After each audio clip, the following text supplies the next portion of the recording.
With rising statistics in the queer community, both mental and physical health, now more than ever, we require medical facilities that cater specifically to the queer community.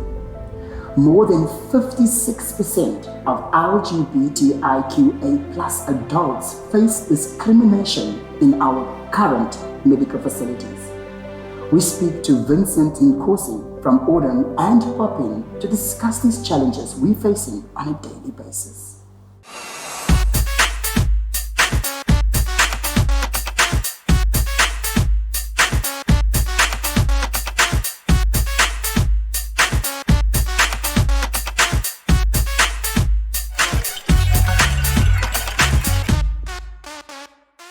Vincent, welcome to WQMD Season 3.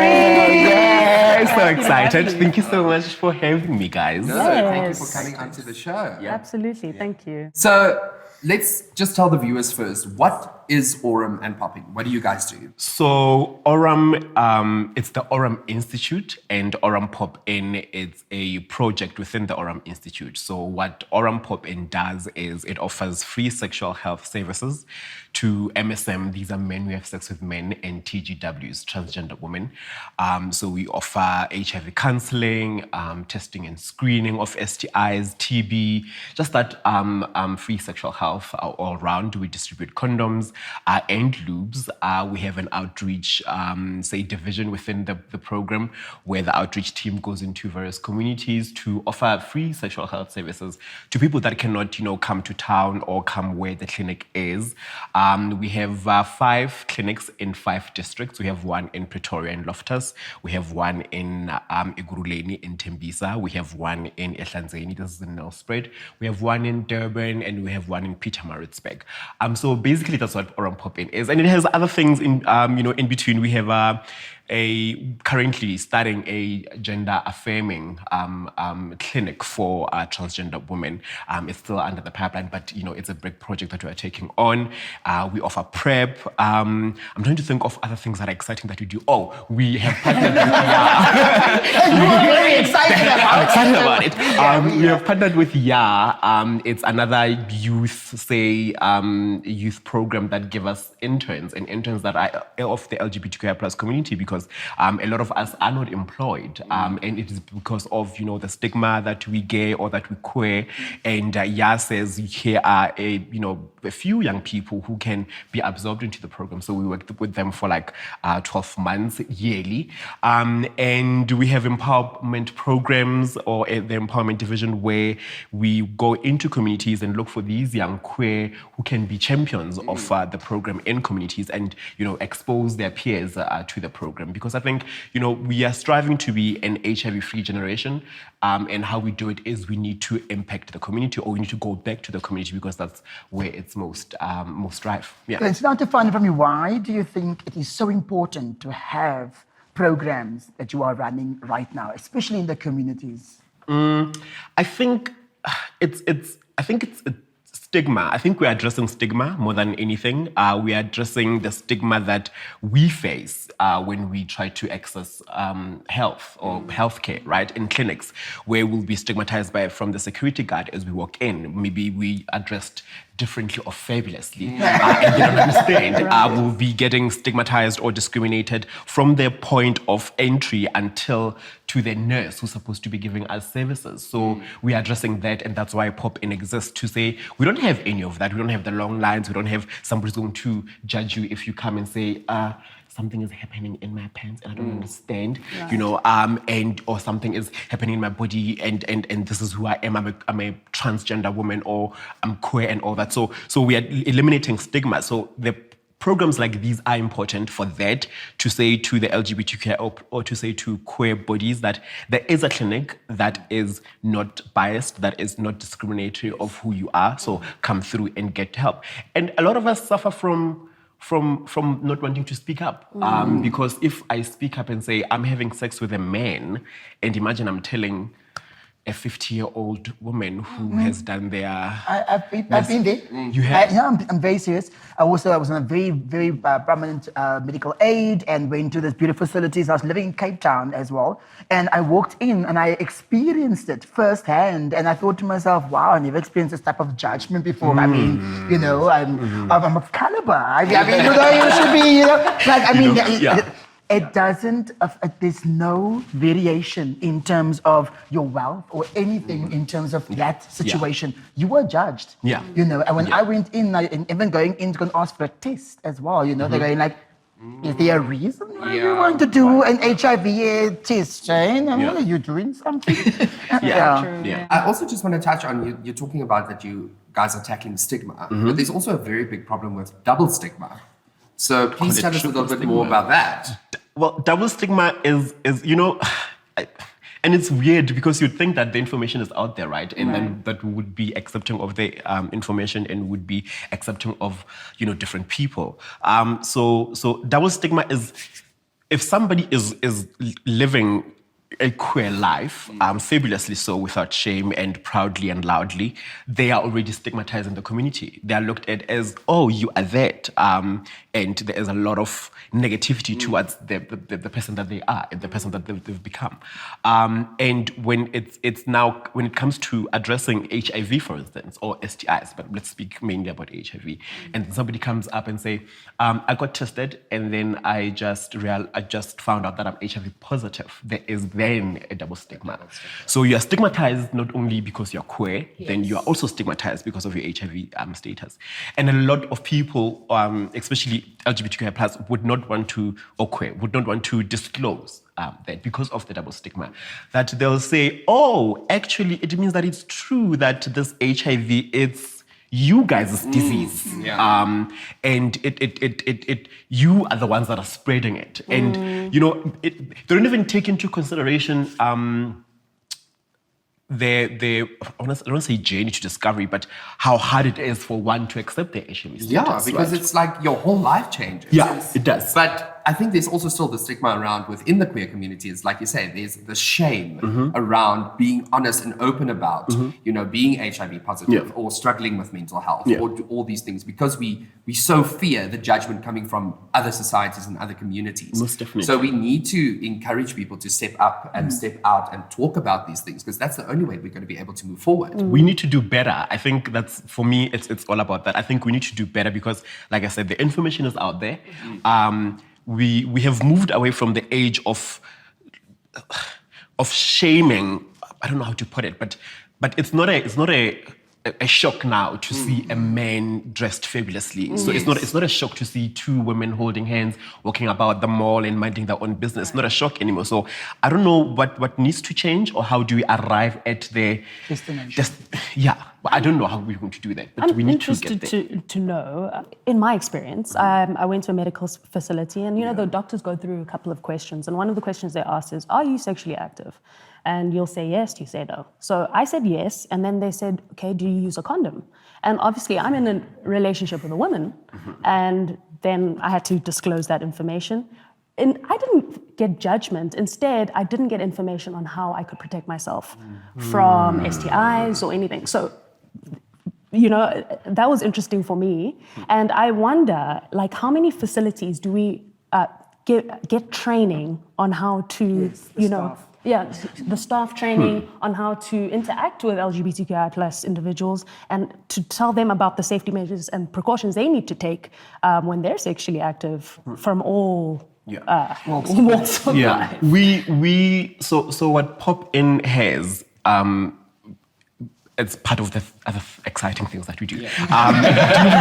We do very exciting. We do provide training, right? And I'm like, again, arriving at the destination where that conversation should, you know, just move beyond, are you sexually active, are you using a condom? Right. It needs to move to, you know, how best can you protect yourself? So what we do is, and we have amazing clinicians who really take time to probe, because those questions, they need to, it's information basis to know how better to, help you. So all these clinicians have had training besides their normal, I don't know how many years do nurses go to school for? 5+. 5+. If you're good.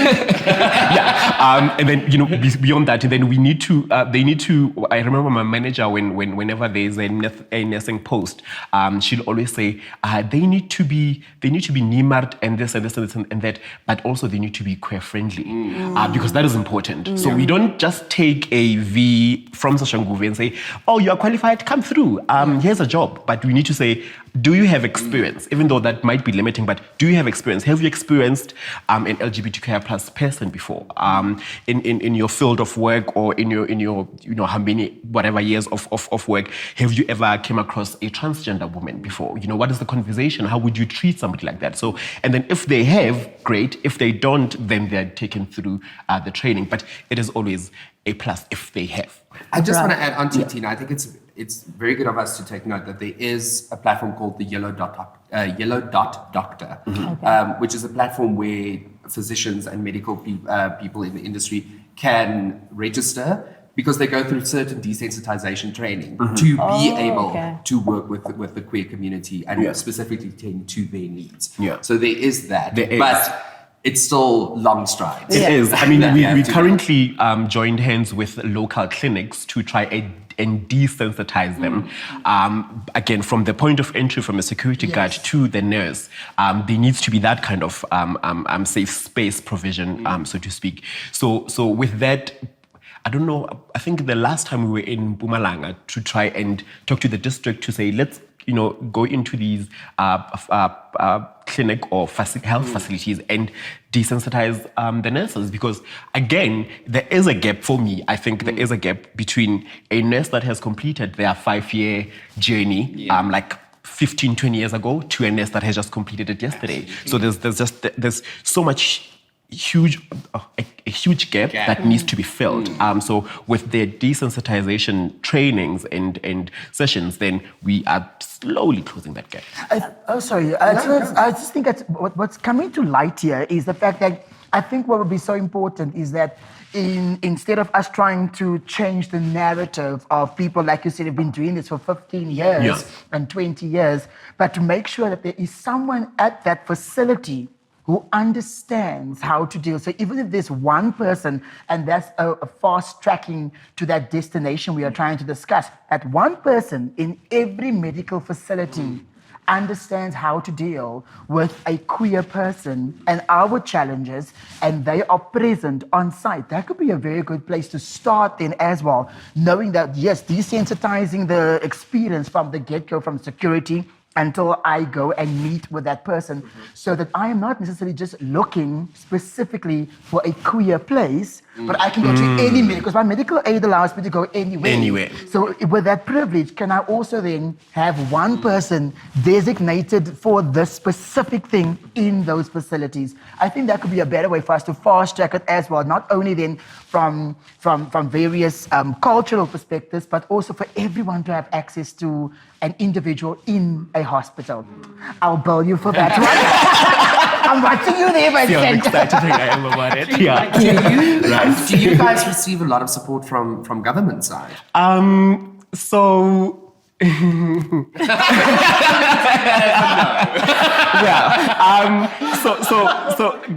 government comes in, and I remember how when we were opening the site in Pretoria, how because also it's a little bit politically influenced, so it was a bit challenging.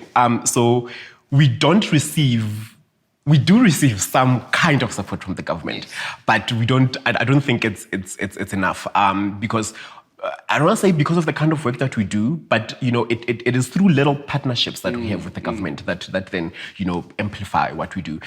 Recently, I think it's tomorrow. But recently we've been invited by the Department of Basic Education to come and give talks in certain schools about HIV PrEP and other HIV management and treatment ways. And so it's in those little partnerships. And recently also we are invited by the office of the premier, to have some kind of engagement there. So that's how it comes through. Also, how the government then, through health institutions or through health facilities, then we can get ARVs or medication for those that are HIV positive, or if we run out of PrEP, then they can assist us in that. Also, condoms and lubricants, that's how they help us. But yeah, that's the long and short of it. But I think more still can be done. And I'm not only speaking about APOP-N, I'm speaking about other facilities as well that might need, government assistance. I think our government can still do more in terms of amplifying what they do, because it is quite important. Absolutely. And I firmly believe that it's all these small little organizations on the ground that does most of the work. Yeah. And who really deserve and need, all the support, whether it be through media or funding, or whichever way it is.